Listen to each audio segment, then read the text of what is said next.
What's up, everybody? Welcome back to the channel. I am Batkerm the Unknown, and today we have a special type of video. We have a Batkerm book review coming at you, and today we have Nothing But Blackened Teeth by Cassandra Khaw. Now, let me tell you something. When I first saw this book, I was walking through Barnes & Noble around October. I was looking for something spooky to read, and I saw this cover, and it blew me away. As you can see, the cover's phenomenal. Whoever the cover artist is, they need a raise, they need a bonus. I want this framed and hung in my house. And this is the exact same thing that I've heard everybody say when they see this book. It looks spooky as shit. The only downside is I judged a book by the cover, which they say you're not supposed to do for obvious reasons. And for this one, it's true. This book was shit.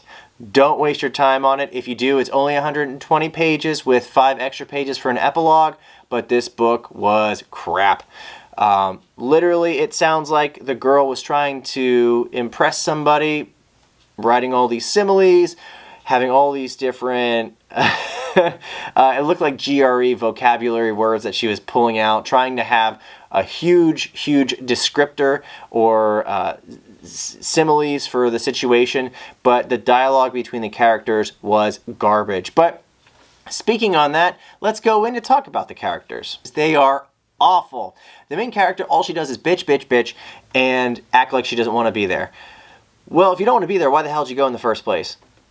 Boom, story's over. This girl, I hated her. From the start to the end, hated her. There's no good quality about this character. Apparently, you know, they type her up like a emo chick that wasn't happy to be there. No one's happy that she's there except for the groom, because he was friends with her from way back when. The bride hates her guts because she tried to separate the bride and the groom way back when. So the bride hates her. A few other characters don't like her. Why is she there? She's there for the groom, but everybody else hates her. That's not real life. That's not what really happens in weddings. Usually it happens, but not very often, so it's not very plausible.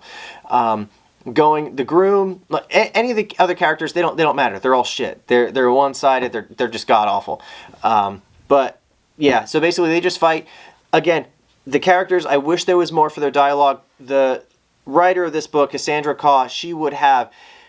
It was bordering on poetry describing the detail of something. So imagine a French restaurant, right? You're going there, you can smell all these amazing smells for the food, and you hear them speaking French, you hear all the clanging and banging around in the kitchen, and it's the ambiance. They got the vases, the flowers, it's nice, it makes you feel like you're in a fancy restaurant, right? A Michelin star restaurant, right?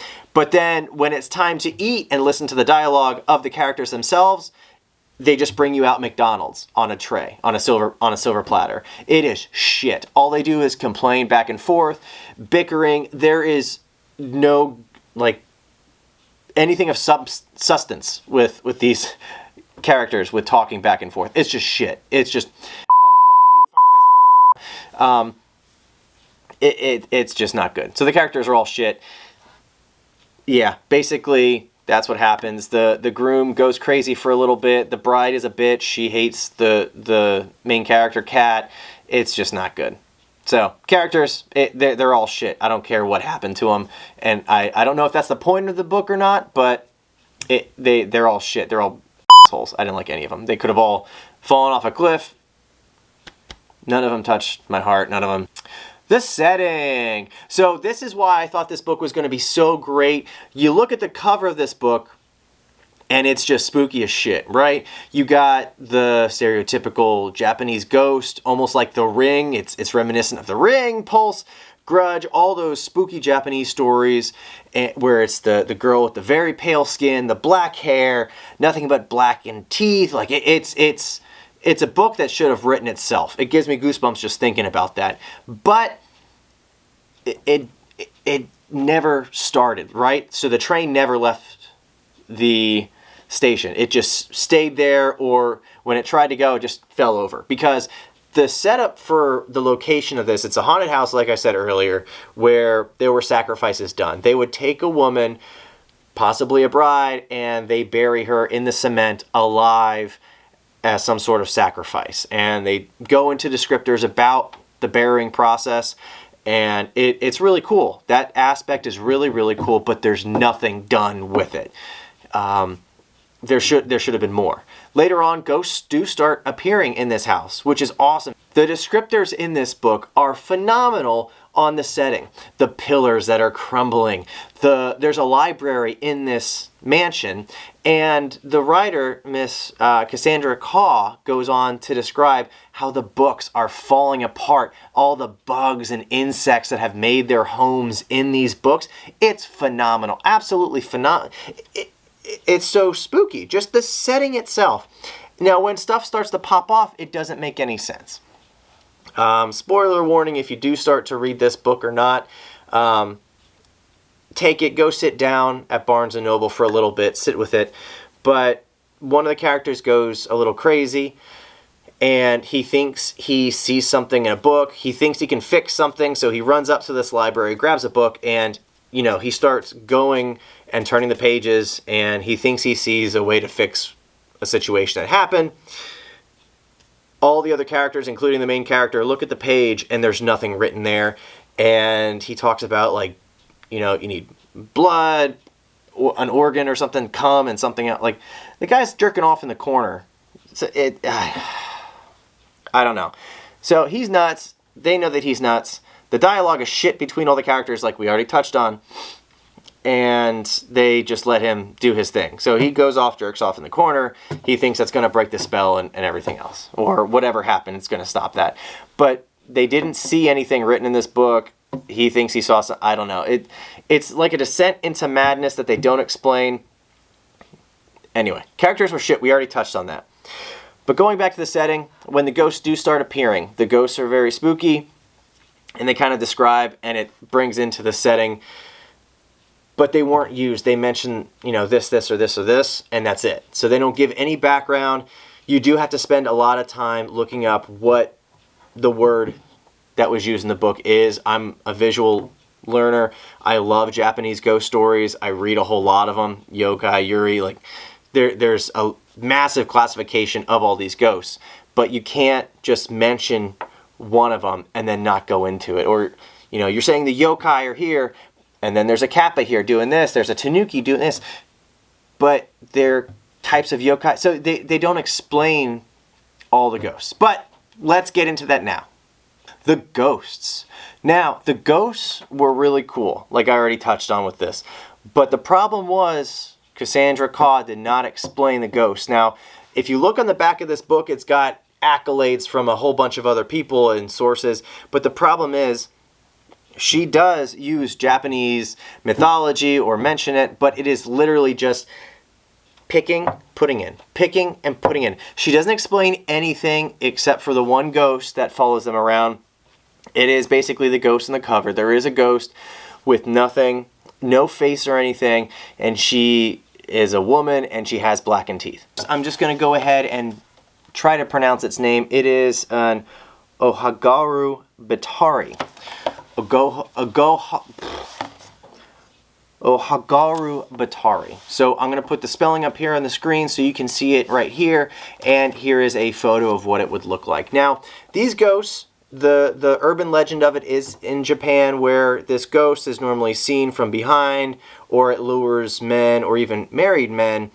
And it will look very, very attractive. Once the man gets close, the ghost will turn around and it will have a giant smile, and it's got all these big pointing teeth like this, and it doesn't have a face, which explains the cover of this book, right? So that ghost name that I can barely pronounce is on the cover, and that's what you see. Now, that being said, this ghost isn't malicious. It's not like The Grudge. It's not like The Ring. This ghost just kind of follows the cast around here and there, and it just laughs at them, which is kind of weird. And when something happens to one of the characters, you'd think, this thing would go in for the kill, and instead it like just curls up next to him, like sits, like That's it. So literally this thing is just walking around. So Japanese ghosts are very different. You know, sometimes they're playful, mischievous. They don't necessarily want to kill you or haunt you, or that's it. They just haunt, but they're more playful, I guess. But they don't explain that in this book. And again, it depends on what kind of ghost it is. But in scenes, they're describing like the Kappa are there, the Tanuki are there, which, let's go into those two. So Kappa are actually a specific type of yokai in Japan. And sometimes they're depicted as, you know, having a bald spot or having a thing of water on their head, but they actually go after an organ that is in your asshole. So if you want, that's what Kappa are after. But they're playful, and they are actually used now as a mascot for Japan, for certain areas in Japan. And they've had a whole bunch of, you know, different histories. They've had anime, manga, a whole bunch of other stuff kind of rewriting what they do and how they interact over in Japan. So now that has kind of been the mascot of the area, which is another cool thing in Japan. Depending on where you go, there are going to be mascots for buildings, locations, just for that area. And they don't publicize that, so if you go there, you can buy merchandise just with that individual on it. So in some areas of Japan, you can go and purchase Kappa merchandise because they are the mascots of that area. Just keep in mind, they do go after an organ that is in the human asshole. The Tanuki is basically the same power-up in Mario as the leaf, except you can transform into a stone Mario. Now, the Tanuki is a yokai. It looks kind of like a fox, but again, it's another character that they don't go very far into. I'm not very familiar. I didn't even know Tanuki were yokai, but Tanuki are a type of spirit or yokai in Japan, and they're like a little fox character.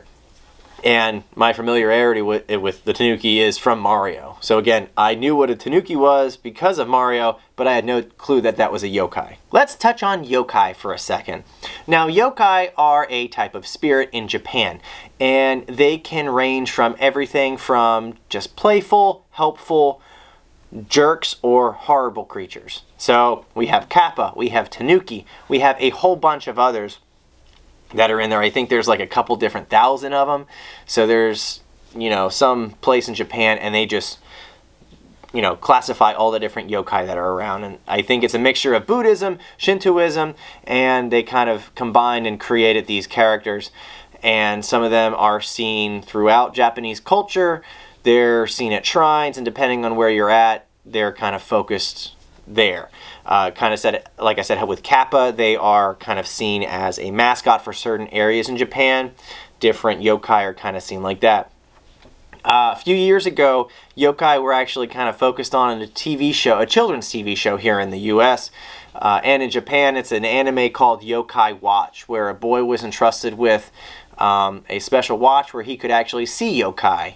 And yokai, again, were ghosts that were pestering people throughout his world or in this anime, so he would have to go and notice, and it is fairly accurate to the description of the ghost. As far as I understand, I could be completely off, but the Yokai Watch show or anime does have a lot of those ghosts in there. Now, there were video games and a whole bunch of other stuff, and I was told that was a big hit in Japan. Didn't take off as much as they were hoping for, like a Pokemon here in the States, but it was fairly successful as far as I know. Recommendations. Who should read this book and who is it for? This is for the direct teacher of Cassandra Khaw, and she was trying to impress said teacher. That's it. That's all the story was for. I was severely disappointed in this book. I was looking for that Halloween spooky story of 2021. I didn't get around to it until kind of December, January time. Finally read it, and I was very, very disappointed. This book is literally, it seems like this girl is trying very, very hard to impress someone with her grammar, her knowledge of definitions and GRE words and similes. That is it. Her dialogue choice for the characters is shit. The characters are shit. And the story had a really, really good potential, but it went to shit.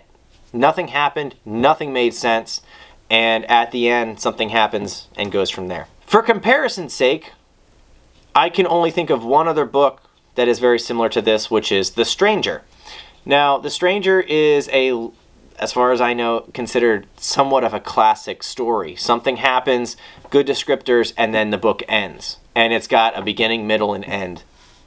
This book, it just is. It doesn't flow. The beginning is maybe them getting to the mansion, and then for whatever reason they decide to get married at some point, and everyone is sloshed drunk, and then at the end is them leaving after an event happens with one of their members. The only time I would recommend reading this is if you are bored and there is nothing in Barnes & Noble. The reason why I'm being so hard on this is because this book itself, for being 120 pages, is $20.